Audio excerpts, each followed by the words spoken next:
stars in the heavens look down where he lay. The little Lord Jesus asleep on the hay.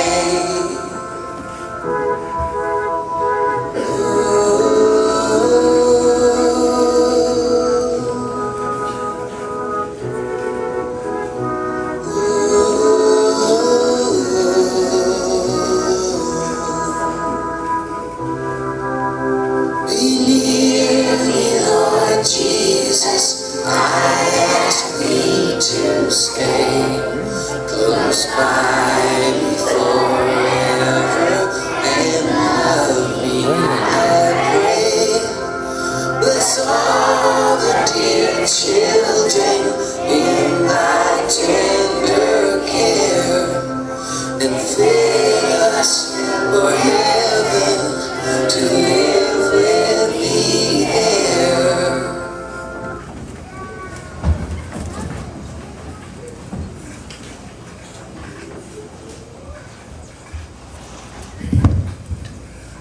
When we were finished singing Away in the Manger, Imogene and Ralph were there. Only for once they didn't come through the door, pushing each other out of the way.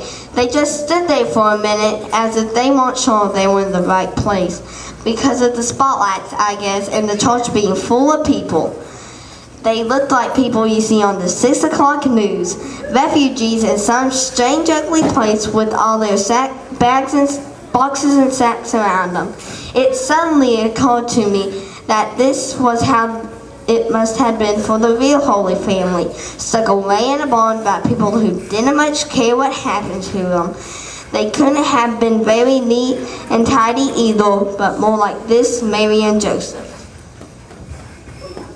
I don't think it's very nice to birth the baby Jesus as if he has colic. Do you suppose he could have colic? I didn't know. Why not? Anyway, next came Glass from behind the angel choir, pushing people out to the way and stepping on everyone's feet. Since Glass was the only one in the pageant who had anything to say, she made the most. Ha! Up to you! I'm 10 Then the wise men came in.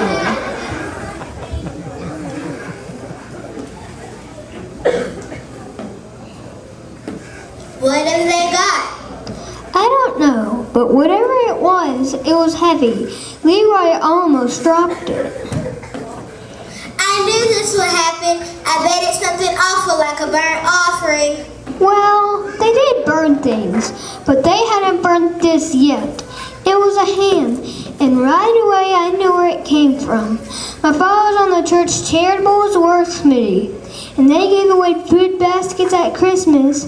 And this was the herdman's food basket ham. I bet they stole that. The Hermans had never before in their lives given anything away except lumps on their head, so you had to be impressed. When it was time for the wise men to leave, the Hermans forgot or didn't want to or something because they didn't leave. They just sat there and there wasn't anything anyone could do about it. They're ruining the whole thing. As a matter of fact, it made perfect sense for the wise men to sit down and rest. They had come a long ways for ruining the whole thing.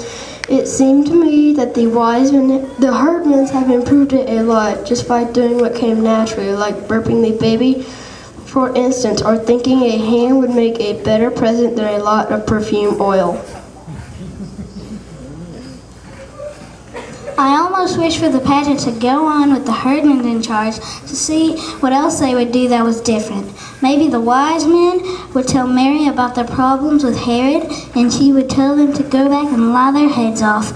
Or Joseph might go with them and get rid of Herod once and for all. I was so busy planning new ways to save the baby Jesus that I didn't notice Imogene at first. When I did, I almost dropped my hymn book on a baby angel. Imogene Herdman was crying. In the candlelight, her face was all shiny with tears, and she didn't even bother to wipe them away. She just sat there, awful old Imogene, in her crickety veil, crying and crying and crying. I guess Christmas just came over her all at once like a case of the chills and fever, and so she was crying.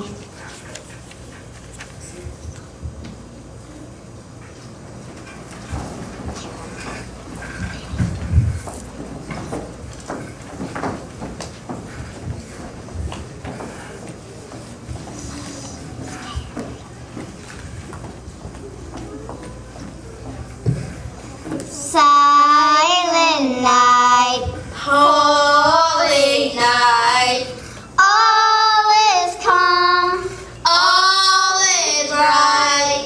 round young virgin mother and child, Holy infant, so tender and mild, sleep in heavenly peace, sleep in heavenly peace. Silent night, holy night, shepherds quake at the sight, glorious stream from heaven afar. heavenly hosts sing hallelujah. Christ the Savior is born. Christ the Savior is born.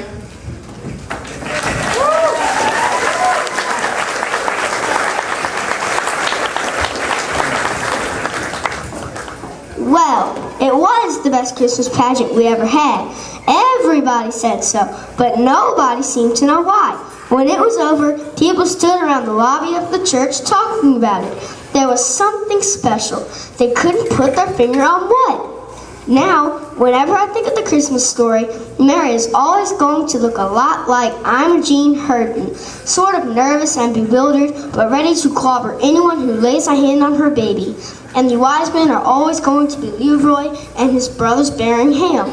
When we came out of the church that night, it was cold and clear, with crunchy snow underfoot and bright, bright stars overhead.